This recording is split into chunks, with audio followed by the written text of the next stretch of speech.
Bonjour et bienvenue dans le 7-8 Week-end sur TV78, votre émission avec de l'actualité, des idées de sortie pour bien terminer la semaine dans les Yvelines. Voici le programme de ce 19 novembre.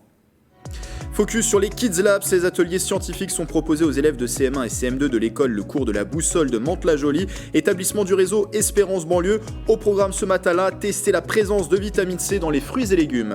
C'est l'une des informations à retenir cette semaine. L'État a officiellement suspendu la vente du domaine de Grignon au promoteur Altarea Cogedim. Une nouvelle procédure de cession devrait être lancée au second semestre 2022. Première victoire pour les défenseurs du site qui portent un projet alternatif. Mathieu Baron, délégué général de Grignon 2000, est notre invité. Et puis comme chaque vendredi, notre sélection d'idées de sortie dans le département, c'est dans la deuxième partie de cette émission. Avec bien sûr en plateau pour m'accompagner Bichente et Maria Santisteban. Bonjour Bichente. Bonjour Grégory. Quelles sont les suggestions du jour Bichente? On parlera du salon Histoire de lire et aussi également de gastronomie du côté de la région rombolitaine. Et restez avec nous, ce sera tout à l'heure dans le 7-8 Week-end.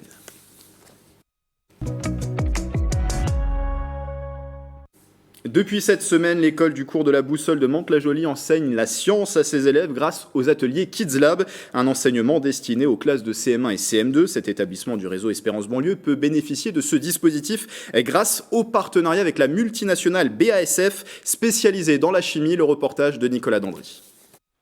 Des élèves de CM1 transformés en scientifiques en herbe, le programme de la matinée pour cette classe de l'école du cours La Boussole de Mantes-la-Jolie.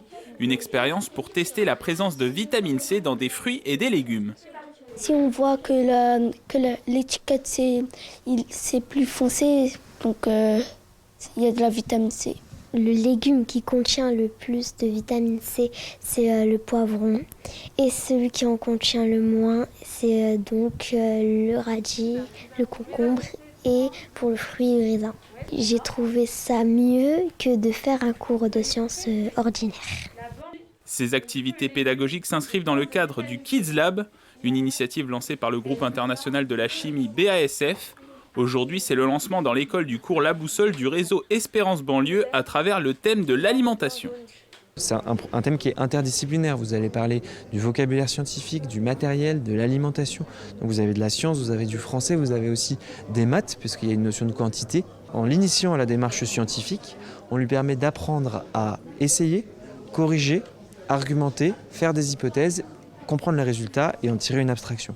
Des jeunes qui s'intéressent à la science, qui s'intéressent aux modèles scientifiques, qui s'intéressent à la chimie et qui plus tard deviendront peut-être effectivement ingénieurs chez BASF ou dans d'autres sociétés. C'est aussi un des objectifs, bien entendu. Le cours La Boussole, c'est 60 enfants répartis dans 6 classes, allant de la moyenne et grande section de maternelle au CM2, une école située au cœur du quartier du Val-Fouré. Les quartiers populaires connaissent des difficultés sociales fortes et en particulier liées à l'insuffisance du niveau éducatif, aux difficultés que les papas-mamans rencontrent à accompagner leurs enfants dans le système scolaire. Et c'est pourquoi des innovations comme celle d'Espérance Banlieue sont extrêmement intéressantes. L'établissement de Mantes-la-Jolie est ouvert depuis 2015. Elle a accueilli plus de 200 élèves depuis son lancement.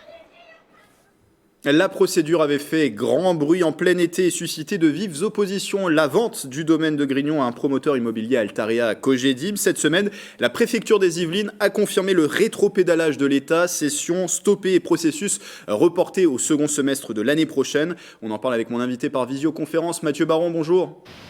Bonjour. Délégué général de Grignon 2000, vous portez avec la communauté de communes Cœur d'Yvelines un projet alternatif, Grignon 2026, dont on aura l'occasion de discuter tout à l'heure. Alors pour les téléspectateurs qui ne connaissent pas le domaine de Grignon, c'est un berceau historique de l'agronomie française que les étudiants d'AgroParisTech vont quitter pour rejoindre le plateau de Saclay à la rentrée de septembre 2022. C'est un domaine de 310 hectares avec un château du XVIIe siècle, des terres agricoles, une forêt. C'est une première victoire pour vous, cette annulation? Vous avez été entendu? Tout d'abord, c'est un soulagement, parce que c'était le choix d'Altarea Cogedim. Pour nous, c'était le pire des scénarios. Et effectivement, c'est une victoire parce que l'État aurait pu signer avec Altarea. Donc, pour nous, c'est une décision qui va dans le bon sens et c'est le moment de se remobiliser avec toute la communauté des agros, des anciens élèves, mais aussi avec tous les élus locaux qui nous ont soutenus et les étudiants pour essayer de trouver un nouveau projet pour ce site grandiose. On rappelle très rapidement ce que prévoyait ce projet d'Altarea Cogedim à qui l'État avait accordé cette vente, qui prévoyait sur place un programme résidentiel adapté avec de nouvelles constructions et une programmation aussi touristique responsable. Pourquoi ce projet vous inquiétait ? Le problème, en fait, c'était le démantèlement du site. C'est-à-dire que Altarea faisait son métier de promoteur. On n'a rien contre les promoteurs, hein, mais ils achetaient le foncier, ils vendaient les différents bâtiments à différents acteurs. Ça pouvait être les bois et les terres agricoles au département, les laboratoires à la région, faire des logements dans des bâtiments historiques. Et le problème, c'est quand on met des gens qui ont des intérêts différents, c'est très difficile ensuite de conserver l'unité du domaine. Et pour nous, c'était une de nos lignes rouges et c'était très important de conserver cette unité et de conserver cette beauté au cœur des Yvelines. Alors pour justifier cette décision de reporter cette vente, le ministre de l'Agriculture, Julien Denormandie, qui est d'ailleurs un ancien d'AgroParisTech, a dit dans un tweet tenir compte du temps de concertation, s'accorder aussi sur le meilleur projet. Qu'est-ce qui a fait pencher la balance selon vous ? Il y a eu de nombreuses mobilisations depuis l'annonce de cette vente cet été, également de nombreux soutiens. On pense forcément à des élus comme Gérard Larcher, le président du Sénat, qui ont apporté aussi leur pierre à l'édifice. Il y a aussi des recours qui ont été déposés sur la légalité justement de ce procédé. Qu'est-ce qui a fait pencher la balance ? Alors, c'est une conjonction de facteurs, mais je pense que c'est la mobilisation collective. Hein. C'est vraiment une victoire collective avec, d'une part, la mobilisation des élus qui ne comprenaient pas pourquoi l'État ne les avait pas sollicités avant de lancer cette consultation en vue de la cession du domaine. C'était quand même un peu gros pour la commune de Thiverval-Grignon de se retrouver avec un programme avec une centaine de logements et à la fin plusieurs centaines de personnes qui se retrouver au cœur du domaine. Ça aurait agrandi considérablement la taille de la commune. De l'autre, c'est l'incompréhension et surtout de choisir un projet immobilier alors qu'un projet concernant la transition écologique et qui souhaite mettre autour de la table tous les acteurs de l'agriculture, de l'alimentation et de l'environnement pour réfléchir à l'agriculture de demain. On ne comprend pas pourquoi l'État n'avait pas vu l'opportunité d'un tel projet alors que le GIEC a récemment alerté sur les risques qui pèsent sur notre production alimentaire. Vous et votre association, je le disais, Grignon 2000, portez avec la communauté de communes Cœur d'Yvelines un projet alternatif qui n'avait pas été retenu dans un premier temps par l'État, c'est Grignon 2026. Autrement dit, proposer sur place un centre international de l'agronomie et de l'alimentation, ça ressemblerait à quoi ce projet ? Donc l'idée, c'est de mettre autour de la table tous les acteurs de l'agriculture, de l'alimentation, de l'environnement, d'offrir en quelque sorte une arène pour débattre des grands sujets qui concernent nos systèmes agricoles. On les connaît, hein, d'une part le réchauffement climatique, de l'autre l'érosion de la biodiversité, l'érosion des sols.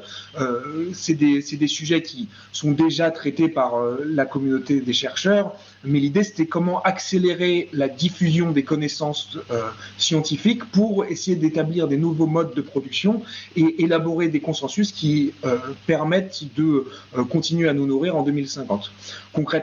Plus concrètement, sur le plan économique, l'idée c'était d'allier différentes activités économiques, d'une part un peu de recherche, un peu d'innovation, bien entendu une activité événementielle pour rendre compte de ces travaux de recherche, notamment dans le château avec des grands séminaires et des congrès.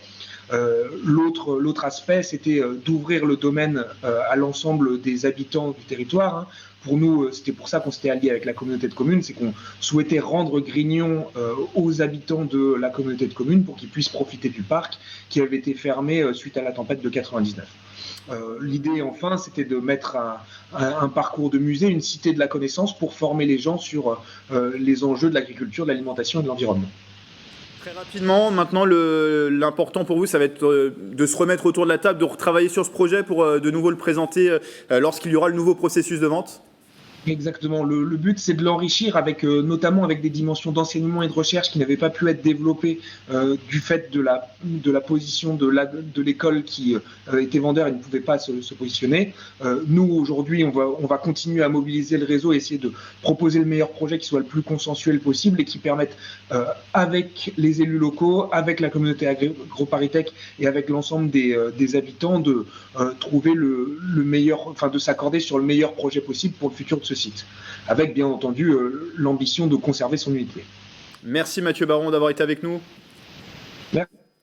Je le rappelle, délégué général de l'association Grignon 2000. Voilà pour cette information, vous l'avez compris, l'une des principales dans cette semaine du 15 au 19 novembre, mais il y en a eu d'autres. On vous résume ce qu'il faut retenir, le tout en 78 secondes, et c'est avec Mélanie Poquier et Justine Brasier.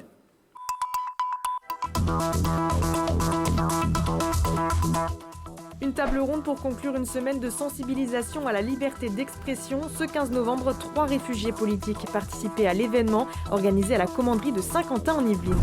Marlène Schiappa était présente à Vélizy-Villacoublay. La ministre déléguée chargée de la citoyenneté répondait à l'invitation de Jean-Noël Barrot, député de la 2e circonscription. Une centaine de personnes étaient présentes. La campagne pour le Congrès des Républicains continue. Après Xavier Bertrand, c'est Valérie Pécresse qui tenait un meeting. Une étape à domicile pour l'actuel président de la région Île-de-France. La ville de La Verrière veut faciliter la concertation avec les habitants sur l'avenir du bois de l'étang. Elle inaugurait le 16 novembre une maison de projet. Les habitants sont invités à partager leur avis depuis le mois d'octobre. Pour pallier la désertification médicale de la commune, la ville de Plaisir a fait le choix d'installer une borne à la maison des familles Flora Tristan pour permettre des téléconsultations. La semaine européenne pour l'emploi des personnes handicapées se tient jusqu'au 21 novembre. Une catégorie fortement touchée, c'est 2 fois supérieure au reste de la population. Et puis le 18 novembre, c'était la journée nationale de lutte contre le harcèlement scolaire. La team anti-harcèlement du lycée Bascan à Rambouillet a organisé plusieurs rendez-vous pour sensibiliser.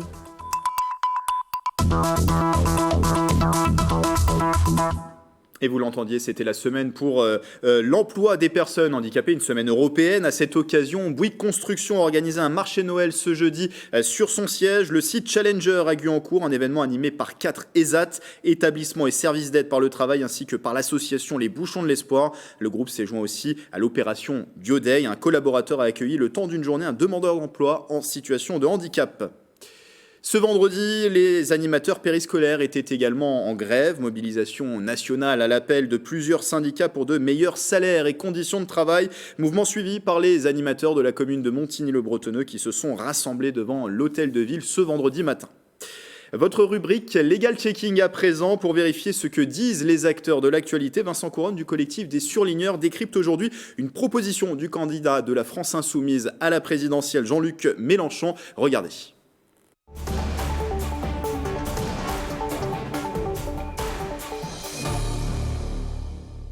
S'il est élu, Jean-Luc Mélenchon dit ne plus vouloir appliquer les directives européennes qui seraient contraires à son programme. Ces dernières années, les surligneurs ont dû rappeler des dizaines de fois que le droit de l'Union européenne devait être respecté car il prime sur le droit interne, ce que même nos juridictions reconnaissent. Oui, monsieur Mélenchon et tant d'autres candidats, si vous êtes élu, vous n'appliquerez pas les directives européennes qui vous gênent. C'est possible, mais alors, vous voudrez bien répondre à quelques-unes de nos humbles questions. Êtes-vous prêt à payer sur le dos du contribuable les pénalités financières auxquelles la Cour de justice de l'Union européenne condamnera la France chaque fois qu'elle ne respectera pas une directive? La France a déjà été condamnée par la Cour de justice pour ne pas avoir suffisamment lutté contre la surpêche. C'était en 2005 et la Cour de justice condamna la France à une astreinte de 60 millions d'euros par semestre de retard. Êtes-vous prêt, monsieur Mélenchon, si vous ne souhaitez pas appliquer une directive, à la renégocier avec les autres États membres pour la conformer à votre programme électoral? Êtes-vous prêt, monsieur Mélenchon, à négocier des dérogations aux droits de l'Union européenne pour la France? C'est une autre solution, mais alors tous les autres États revendiqueront le bénéfice de ces dérogations et nous ne tirerions aucun bénéfice de notre propre exception. Libre à vous aussi. Mais il faut le dire, enfin, êtes-vous prêt à museler nos juges internes, un Français qui condamnerait systématiquement la France à indemniser en cas de non-respect du droit de l'Union? Il faudra pour cela violer la Constitution ou la réviser et donc violer le droit de l'Union. Le droit de l'Union européenne, ça se respecte ou alors ça se négocie ou alors ça se quitte. Il faut le dire clairement et ne pas prendre l'électeur pour quelqu'un qui ne comprend pas ce qu'on lui dit.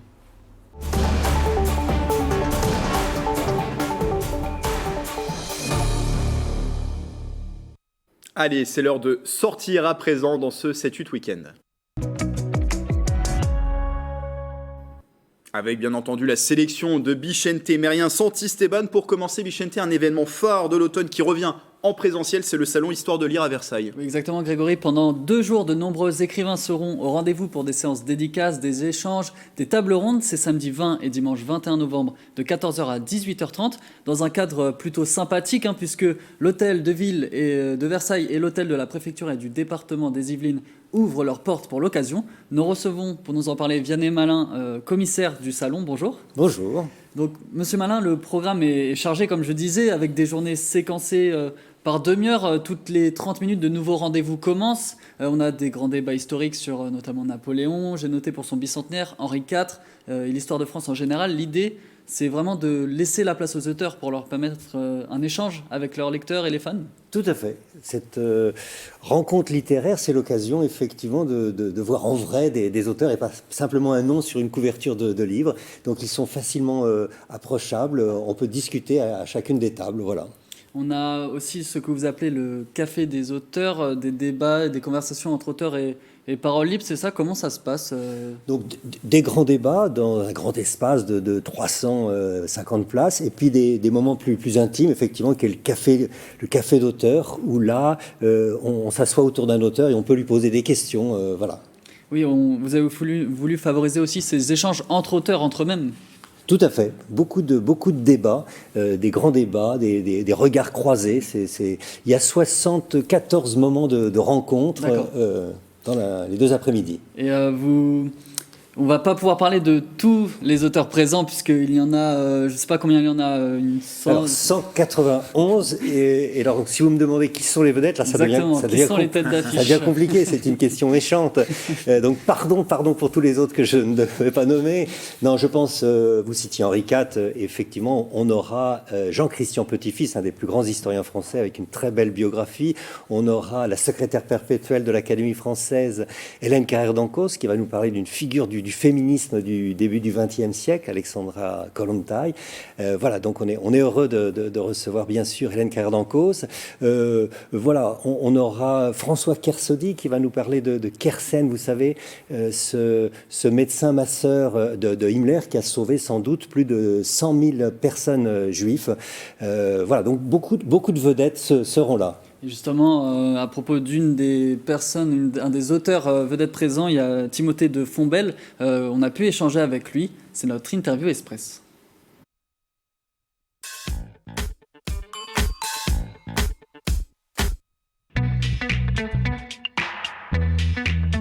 Alma, c'est une trilogie. Enfin, c'est les 2 premiers volumes d'une trilogie dont le 2e tome vient de paraître. Un roman d'aventure, mais un roman qui témoigne aussi de ces années tragiques qui ont été ces 300 ou 400 ans de la traite des esclaves.